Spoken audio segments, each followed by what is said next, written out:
আমি জোর করে কোনো কিছুরই পক্ষে না। আমি তো খুব বেশি দিন এই জগতে আসিনি, 2018 আমি যে পুলিশের চরিত্রে অভিনয় করেছি তার নাম হচ্ছে নাসির আহমেদ। আর আমি খুব লাকি, তো 20 তারিখ ডিসেম্বরে রিলিজ করছে। এমন এক অভিনেতার পাশে বসে আছি, যখন তার ইন্টারভিউটা নিতে আসছি তখন হয়তো তার গম্ভীর কোনো একটা চরিত্রের জন্য আমি তৈরি করে এসেছি নিজেকে। আস্তে আস্তে দেখলাম সে হঠাৎ করে প্রচণ্ড হাসছে এরকম একখানা চরিত্রে। তো একটা জিনিস শুনলাম অনির্বাণদা, তোমার নাকি ছোটোবেলা থেকে ইচ্ছা ছিল মাল্টিপল পার্সোনালিটি ডিসঅর্ডার বা স্প্লিটস পার্সোনালিটি আছে এমন কোনো চরিত্র করা, সেটা তুমি করতে পারোনি বলে এমনভাবেই কাজগুলো চুজ করছো যে একই সঙ্গে মানুষ তোমায় বিভিন্নভাবে দেখতে পারবে। এটা কতটা সত্যি? এটা কোথা থেকে শুনেছো যে আমার এরকম মাল্টিপল পার্সোনালিটি ডিসঅর্ডার থাকবে? এটা কারোর মনোবাসনা? না না, তোমার একটা ইচ্ছা ছিল এরকম একটা চরিত্র অভিনয় করবে, তুমি সেটা করতে পারো? সেটা না, সেটা হয়তো অ্যাকচুয়ালি আমি যেটা বলতে চেয়েছিলাম হয়তো ইন্টারপ্রেটেড হয়েছে, যার যে চরিত্রগুলোর মধ্যে মাল্টিপল লেয়ার্স আছে। হ্যাঁ, মানে কি হয় অনেক সময় কি হয় যে চরিত্রগুলোকে যেরকম করে লেখা হয় যে ভালো মানে সে একেবারে চূড়ান্ত ভালো, আর যে খারাপ মানে হচ্ছে চূড়ান্ত খারাপ। অ্যাকচুয়ালি মানুষজন তো ওরকম হয় না, যে খুব খারাপ তার মধ্যেও কিছু ভালো গুণ থাকে, আবার যাকে খুব ভালো মনে হয় তার মধ্যেও কিছু খারাপ গুণ থাকে। এই রকম থাকলে কি হয় চরিত্রগুলো খুব রক্ত মাংসের হয় আর ইন্টারেস্টিং হয়। আমি সেই রকম চরিত্র যত ওরকম মাল্টিপল লেয়ার্স থাকতে পারে সেই চরিত্র করতে ভালো লাগে, আমি সেই কথাটা বলেছি। কিন্তু এই যে এখন তোমার ইন্টারভিউটা নিতে যখন আসছি তখনও আমি মোবাইলে সার্চ করতে করতে দেখলাম এখানের একখানা টিজার লঞ্চ করেছে। এবার সেই জায়গা থেকে দাঁড়িয়ে এই যে কখনো হাসি মুখ কখনো গাম্ভীর্য, এই জায়গাটাকে ইচ্ছা করে এইভাবে চুজ করা, মানে এটার পরে এইভাবে আসবে না, অতটা তো প্ল্যান করা থাকে না। এই যে ধরো আমার ডিসেম্বর আর জানুয়ারি এই 2 মাসে 5টা রিলিজ আছে, তাতে আলাদা আলাদা যে চরিত্রগুলো, এবার এগুলো রিলিজ ডেট তো আর আমার ঠিক করা না, ইভেন প্রোডাকশন হাউসও শ্যুট করবার সময় তো ঠিক করে রাখেনি। কোইন্সিডেন্টলি এটা হচ্ছে, যে হচ্ছে যে 5টা রিলিজ হবে এবং 5টা আলাদা আলাদা ধরনের চরিত্রে অভিনয় করতে হয়, সেটা আমার জন্য খুব মানে এক্সাইটিং এবং আনন্দের যে এই রিলিজগুলো এরকম পরপর ঘটছে এবং তাতে আলাদা চরিত্র। এবং এইগুলো ধরো মানে আমরা যখন শ্যুটও করেছি একসাথে শ্যুট না হলেও মোটামুটি কাছাকাছি, আবার অন্য কিছু শ্যুট করেছি যেগুলো হয়তো এই সময় রিলিজ হচ্ছে না, পরে হবে। কিন্তু কি হয় যে কোনো অভিনেতাদেরই আমার মনে হয় যে বিভিন্ন ধরনের চরিত্রে অভিনয় করার সুযোগ ঘটলে তাদের একটা হচ্ছে অভিনেতা হিসেবে আমার একটা এক্সারসাইজ হয়, নাহলে তো একটা বোরিং ব্যাপার যে আমি একই ধরনের চরিত্র বারবার করে যাচ্ছি, সেইটার থেকে একটা মুক্তি ঘটে। আর যেটা হয় সেটা হচ্ছে এরকম করতে করতে অভিনেতারা নিজেরা বুঝতে পারেন যে আমি কোনটা করতে পারছি, কোনটাতে আমি কমফোর্টেবল, কোনটার জন্য আমার আরও অধ্যাবসায়ের দরকার আছে, আমার স্টাডির দরকার আছে, আমি এখনও প্রিপেয়ার্ড না, সেগুলোও বুঝতে পারেন। অনির্বাণদা, তুমি নিজেই তোমার ইন্টারভিউতে বলেছো যে একেন চরিত্রটা তুমি নয়, মানে তুমি অতটা সবসময় হাসি মুখ ওই ব্যাপারটা নয়। সেই জায়গা থেকে যদি বললে মাল্টি লেয়ারের ক্যারেক্টার, যে খারাপ ভালো, এখন কোনো একটি মানুষ ধরো তোমার সঙ্গে কোনো একটা কিছু খারাপ করলো বা তোমার চোখের সামনে অন্য কারোর সঙ্গে কোনো একটা খারাপ কিছু করছে, সেই জায়গা থেকে তার প্রতি তোমার ইমিডিয়েট রিয়াকশানটা কি অনেকটা গভীরে ভেবে তোমার বদলায়, নাকি সেক্ষেত্রে দাঁড়িয়ে ব্যক্তি অনির্বাণ কীভাবে রিয়্যাক্ট করে? কারণ তোমার ভাবনাটা তো অনেকটা গভীরে তুমি বলছো। হ্যাঁ, একটা কি হয় আমি ফ্র্যাঙ্কলি বলছি যে সব সময় সমস্ত অন্যায়ের প্রতিবাদ আমার সামনে হতে দেখলে আমি যে তক্ষুনি সে প্রতিবাদ করে উঠতে পারি সেটা কিন্তু বাস্তবে সত্যি সম্ভব হয় না।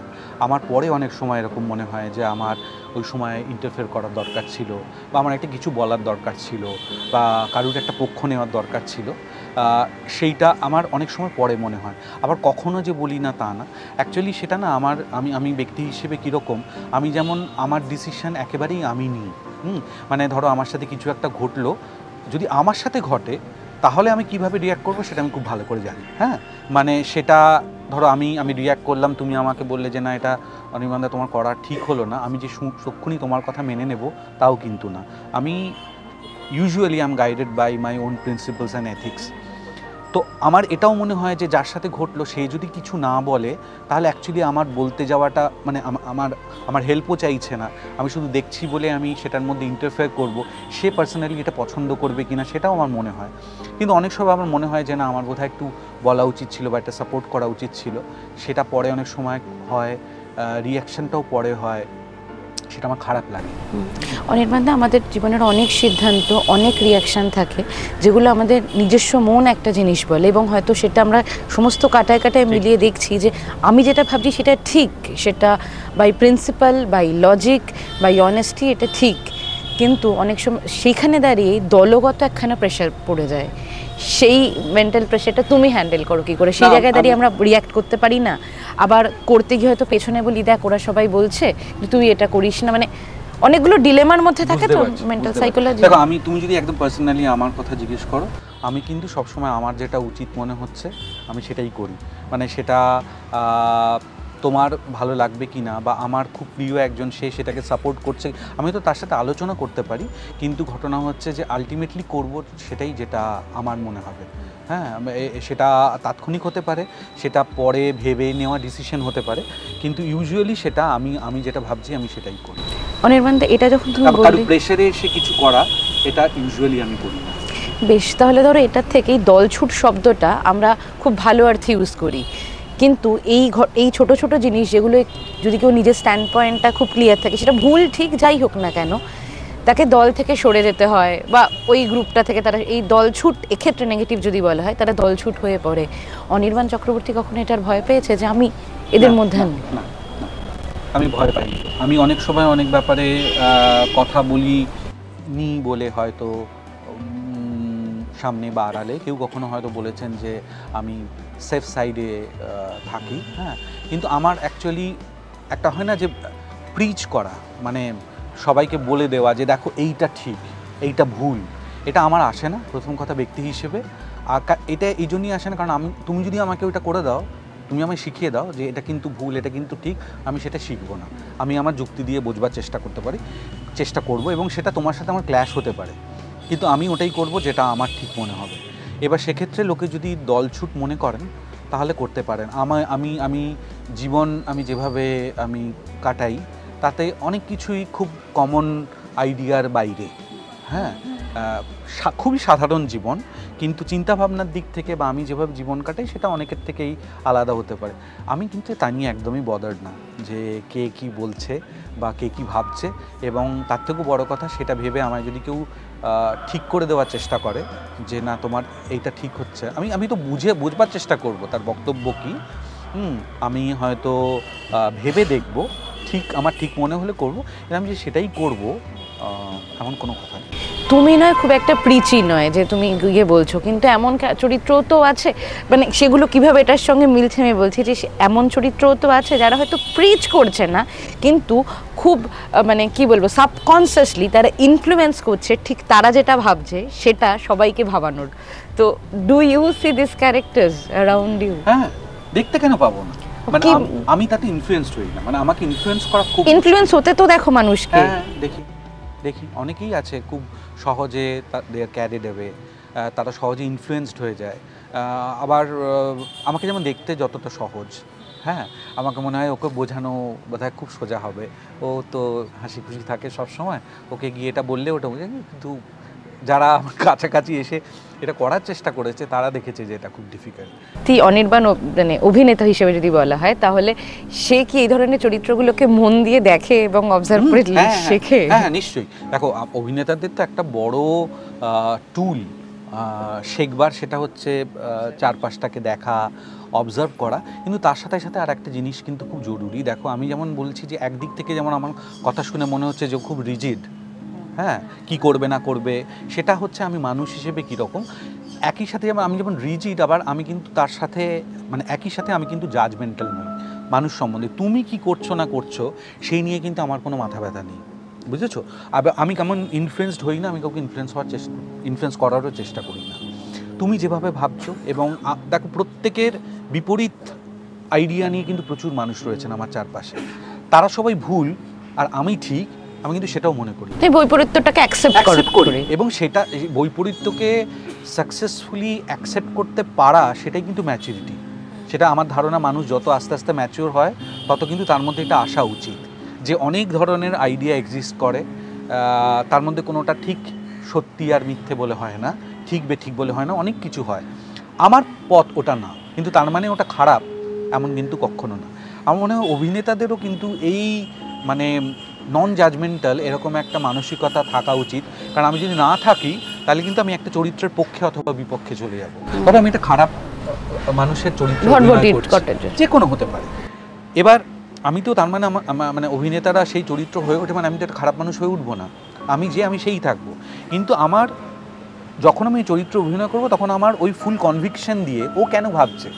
বেশিরভাগ খারাপ চরিত্র বলে আমরা যারা ভাবি তারা কিন্তু একটা আজকে খারাপ কাজ করি বলে কিন্তু খারাপ কাজ করেন, হয় তারা খারাপ মানুষ হয়ে ওঠে। তারা কি হয়, তাদের ওটাই কনভিকশন, তারা ওটাকে ঠিক মনে করে করছে। তারা মনে করছে আমার এই সিচুয়েশনে এইভাবেই রিয়াক্ট করা উচিত, তার মতো করে ভেবে দেখতে গিয়ে আমি তো একটা খারাপ মানুষ হয়ে উঠবো না। কিন্তু এটা কি হয়, এটা যদি আমি খুব একটা জাজমেন্টাল অবস্থা রাখি আমার মানসিকতার, তাহলে কিন্তু ওই মানুষগুলোকে বোঝা আমার সম্ভব হবে না। সেইটার জন্য কিন্তু এটা খুব জরুরি। কিন্তু বুঝে ফেলাটা কখনো কখনো কি বিপদের কারণ হয়েছে? মানে একজনকে ধরো পুরোপুরি বুঝতে পারছে এবং তার প্রতি তোমার ধারণাটা অন্যরকম ছিল। হ্যাঁ, হয়তো সেটা বাস্তব। মানে তখন তো খুব আঘাত লাগে গো। হ্যাঁ, খারাপ লাগে, মন খারাপ হয়ে যায় যে আমি একজনকে এরকম ভাবছিলাম, যখন বুঝতে পারলাম, দেখলাম যে না, সে আসলে না। কিন্তু সেটাকেও অ্যাকসেপ্ট করে নিতে হয়। হ্যাঁ, খারাপ হয়তো লাগে, কিন্তু তোমার বিহেভিয়ারটা কি তার প্রতি সেম থাকবে? ধরো তোমার সাথে সে কিছু করলো না, কিন্তু আরেকজনের সঙ্গে সে যেটা ইউজুয়ালি রিঅ্যাক্ট করি না।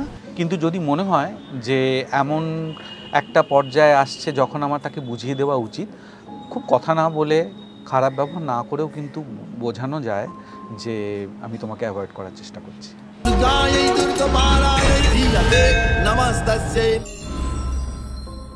কিন্তু পুলিশ হিসেবে তো তুমি অ্যাভয়েড করতে কিছুই পারো না। সে জায়গা থেকে দাঁড়িয়ে চালচিত্র, এই কেন এতগুলো সাইকোলজির কথা, পুলিশকেও তো বিভিন্ন ধরনের সাইকোলজির মানুষের সঙ্গে মিশতে হয়, এবং সেক্ষেত্রে দাঁড়িয়ে এই পুলিশ হয়ে তোমাকে কতখানি ডিপ অফ দ্য সাইকোলজি দিতে হয়েছে? দেখো, আমি চালচিত্রে আমি যে পুলিশের চরিত্র অভিনয়, এখানে অ্যাকচুয়ালি 4টে প্রধান চরিত্র, তারা পুলিশ। এবং আমি যে পুলিশের চরিত্র অভিনয় করেছি তার নাম হচ্ছে নাসির আহমেদ। এবং এ একজন খুবই অভিজ্ঞ, খুব ঠান্ডা মাথার, খুব কম কথা বলে, সফট স্পোকেন একজন মানুষ, যার বুদ্ধি খুব সুন্দরভাবে কাজ করে, তাড়াহুড়ো করে না কোনো কাজে। এবং সেই জন্যই যে 4জন মিলে একটা কেস নিয়ে যে ডিল করছে, এদের প্রত্যেকের কিন্তু আলাদা আলাদা রোল আছে। মানে হচ্ছে যে কেসের কোন দিকটা সে দেখে, মানে যেখানে মাথা ঠান্ডা করে কিছু ভাবার আছে বা এমন কিছু স্টেটমেন্ট দেওয়ার দরকার আছে বা ডিল করার দরকার আছে, যেখানে ঠান্ডা মাথার দরকার, সেখানে নাসির যায়। এবং কনিষ্ক, মানে যে চরিত্রটা টোটা প্লে করছে, সে বলে যে নাসির ভাই তুমি এটা একটু দেখবে, কারণ ও জানে যে ও best person to deal in this situation. আবার ওরা যেহেতু দীর্ঘদিন একসাথে কাজ করছে, কোনো সময় যদি মনে হয় ও ওই চরিত্রটাকে দেখে, কনিষ্কর চরিত্রকে দেখে যে সে একটু অস্বস্তিতে পড়ে গেছে বা একটু তার জন্যে অসুবিধাজনক সিচুয়েশনটা, তখন নাসির আবার ওকে বলে যে তুমি চলে যাও, রেস্ট নাও, আজকে আমি দেখে নিচ্ছি। ওটা জানে যে কে কোন এরিয়াটাতে এক্সপার্ট এবং শার্প। এই ধরনের চরিত্র, মানে কম কথা বলে, অভিজ্ঞ এবং সফট স্পোকেন একটা ক্যারেক্টার, পুলিশের চরিত্র। আমি পুলিশের চরিত্র অনেক করেছি, কিন্তু এই ধরনের করিনি। এবং আরও একটা ঘটনা হচ্ছে, এটা আমি বলি তোমাকে, খুব ইন্টারেস্টিং। এখানে যেমন একটা কেস আছে, সেটাকে 4জন মিলে সলভ করছে, সেটা আছে, কিন্তু তার সাথে সাথে এই 4জন পুলিশের একটা ইমোশনাল বন্ডিং, তারা যে একটা টিম হিসেবে কাজ করছে, সেই একটা খুব সুন্দর একটা অ্যাসপেক্ট এখানে ডিল করা হয়েছে সিনেমাটার মধ্যে। আবার প্রত্যেকের আলাদা আলাদা করে ফ্যামিলির একটা কোনো দিক আর কি, কারুর হয়তো ওয়াইফের সাথে, কারুর হয়তো প্রেমিকার সাথে, সে তাদের ক্রাইসিস এবং ইমোশনাল যে টার্ময়েলটা, সেটাও ডিল করা হয়েছে। আমার এক্ষেত্রে আমার একটি মেয়ে আছে, নাসিরের একটি মেয়ে আছে, এবং একজন সিঙ্গল ফাদার। হ্যাঁ, এবং মেয়েটি স্পেশাল চাইল্ড। হ্যাঁ, তো সে একজন আয়ার কাছে থাকে এবং সারাদিন মেয়ে চায় যে বাবা আসুক কাছে, এবং বাবা মেয়ের কাছে সারাক্ষণ সময় দিতে পারছে না বলে তার একটা অপরাধ বোধ আছে। এইটার একটা খুব ইমোশনাল অ্যাঙ্গেল আছে, যেটাও এই ক্যারেক্টারটার একটা খুব গুরুত্বপূর্ণ জায়গা। আচ্ছা, এই যে তুমি বললে যে কোনটায় বেশি এক্সপার্ট, সে অনুযায়ী জায়গা ছেড়ে দেওয়া, তুমি তোমার কর্মজীবন, মানে সেটা ইন্ডাস্ট্রি বা অভিনয় জগৎ বলছি না, এমনি চারপাশের অভিজ্ঞতা দিয়েও যদি তুমি দেখো যে এই যে জায়গাটা ছেড়ে দেওয়া বলতে যে আমি এটার থেকে বেশি, ও এটাই বেশি এক্সপার্ট, ওকে যেতে দেওয়া এবং নিজেকে সেটাকে থেকে সরিয়ে নেওয়া, এই মানুষগুলো কতটা বেশি দেখতে পাও? কারণ ওই খারাপ সিনিয়র ভালো সিনিয়র, খারাপ সহকর্মী ভালো সহকর্মী কোথাও না কোথাও চলেই আসে, কি আমিই করবো সব জায়গাটায় আমি থাকবো, এরকম মানুষগুলো আমরা প্রচুর দেখি। তো সেই জন্য দেখো, এরকম মানুষ সব জায়গায় আছেন। আমি ব্যক্তিগতভাবে আমার পার্সোনাল এক্সপিরিয়েন্স বলছি, আমি তো খুব বেশি দিন এই জগতে আসিনি, 2018। হ্যাঁ, মানে একটা ফিল্ম ক্যারিয়ারের কথা ভাবলে খুব বেশি দিন না। আমি কিন্তু সত্যি প্রচুর সহযোগিতা পেয়েছি, সেটা পরিচালক, সেটা প্রযোজক, সেটা আমার সহ অভিনেতা। এবং এই যে ধরো খুব প্রেশারের মধ্যে আমাদের যখন কাজ যায়, এই লাস্ট বছরই আমি প্রচুর কাজ করে গেছি, সেখানে এই যে আমার পরিচালক, আমার প্রোডাকশন টিমে যারা রয়েছে, আমার কো অ্যাক্টার্স যারা, তারা যদি আমাকে সহযোগিতা না করতো আমি কিন্তু এত কাজ করতে পারতাম না। আমার ডেট নিয়ে সমস্যা হয়েছে, ওরা নিজেরা কথা বলে নিয়ে অ্যারেঞ্জ করেছে। এটা কিন্তু ভালোবাসা এবং সহযোগিতা, মানে আমি খুবই গ্রেটফুল তাদের কাছে। আমি খুব খারাপ ব্যবহার, মানে যখন থেকে অভিনয় করছি ফিল্ম এবং ওয়েব সিরিজে, আমি খুব খারাপ ব্যবহার বা আমার সাথে কেউ কোনো রকম আড়ালে কিছু করছেন যেটা আমি টের পেয়েছি, এরম কিন্তু ঘটেনি। মানে আমি খুব লাকি এবং সৌভাগ্যবান এই জন্যে যে আমি খুব ভালো আমার কো অ্যাক্টার্সদের পেয়েছি। সবাই খুব সহযোগিতা করেছে। আমার সিনিয়র্স যারা, আমার সমবয়সী যারা, এমন অনেকে আছে যারা আমার বয়সী কিন্তু আমি তাদের অভিনয় দেখে বড় হয়েছি, আমি তাদের ফ্যান ছিলাম, পরে তাদের সাথে অভিনয় করেছি। খুবই ভালো বন্ধুত্ব হয়েছে কারুর সাথে। এবং আমি খুব আউটগোয়িং নেচারের না, খুব যে লোকের সাথে ঘুরে বেড়াচ্ছি, পার্টি করছি, এরকমটা না। যাদের সাথে আমার বন্ডিং হয়েছে তারা নিজেরাও জানে, আমারও হয়েছে। সহযোগিতা আমি কিন্তু খুব পেয়েছি, আমি খুব একটা বেশি আমি ফিল করি। বেশ, তাহলে তো ইউ আর ব্লেসড। কিন্তু এই যে কাজের জায়গায় চারজন বন্ধু হয়ে ওঠে এবং ইমোশনালি একে অন্যকে সাপোর্ট করা, অনেকে বলে কাজের জায়গায়, কম্পিটিশনের জায়গায় বন্ধু টন্ধু করিস না, এটা বলে। আবার অনেকে বলে কাজের জায়গায় বন্ধু পাওয়া যায়, তারাই মেন্টাল সাপোর্ট। তোমার ক্ষেত্রে কি? আমার ক্ষেত্রে দেখো, এই যে কম্পিটিশন তো ভালো, হেলদি কম্পিটিশন। কম্পিটিশনের ফলে কি হচ্ছে, কম্পিটিশনের ফলে তুমি আমার সাথে থাকলে তুমি বেটার করার চেষ্টা করছো, আমি তোমার সাথে থাকলে আমি বেটার করার চেষ্টা করছি। দুজনে মিলে যখন আমার পছন্দের কো অ্যাক্টার্স, তখন সিন কত ভালো হয়। হ্যাঁ, সেটা তো যদি আমি আমার ভেতরে কম্পিটিশন হিসেবে ভাবি, সে তার ভেতরে ভাবে, আলটিমেটলি তো সেটার এফেক্ট সিনে গিয়ে পড়ছে। আমি একদমই এটার পক্ষে, মানে কম্পিটিশন করে ভালো কাজ করার পক্ষে। আর দেখো, ছোটোখাটো কিছু অপ্রীতিকর ঘটনা সবসময় থাকবে, ওটাকেই প্রধান করে দেখার আমি অ্যাটলিস্ট একেবারেই পক্ষে না। মানে ওটা থাকুক, ওটা পার্ট অফ দ্য লাইফ, ওটা পার্ট অফ দ্য জব, ওটা থাকবে। কিন্তু আমি কিন্তু দেখেছি যে ভালো দিকটাই বেশি, মানে আমি খারাপ দিকটা খুব বেশি দেখি। এই সময় বাংলা সিনেমা যত এক্সপেরিমেন্টের ভেতর দিয়ে যাচ্ছে, সে জায়গা থেকে দাঁড়িয়ে থ্রিলার, আরও একটা থ্রিলার, সেটা কতখানি তোমাকে টেনেছিল বা কিভাবে দেখছো? মানে চালচিত্রটা একটা থ্রিলার এবং প্রচুর থ্রিলার হচ্ছে চারপাশে। হ্যাঁ, প্রচুর থ্রিলার হচ্ছে, সেই জন্য আমাদের অনেক থ্রিলারে দেখাও যাচ্ছে। কিন্তু এই পার্টিকুলার এটার কথা বলছি, এটা আমাকে যখন প্রতিম ফোন করলো, বললো যে আমি একটা নতুন করব এই কাজটা, সেটা তোমায়, আমি প্রথমে জিজ্ঞেস করলাম পুলিশ না তো? কারণ ওই এর আগে যে ওয়েব সিরিজ করেছিল হিন্দি, সেটাতে আমি একটা পুলিশ করেছিলাম। আমি অনেক পুলিশ অলরেডি করেছি, কিছু পুলিশের চরিত্র আমি জাস্ট পুলিশের চরিত্র বলে আমি করছিলাম না, মানে বাদ দিয়ে দিয়েছি। কিন্তু এটা যখন আমাকে বললো, আমি বললাম যে স্ক্রিপ্ট পড়লাম, খুবই ভালো স্ক্রিপ্ট। প্রতিমের কাজ এমনিতেই খুব আলাদা ধরনের কাজ হয় সবসময়।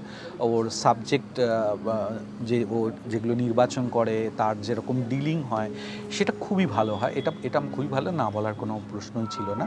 এবং থ্রিলার দেখো, সত্যি এখন হচ্ছে থ্রিলার, লোকজন দেখছেন, দর্শকরা যতদিন দেখবে ততদিন চলবে থ্রিলার।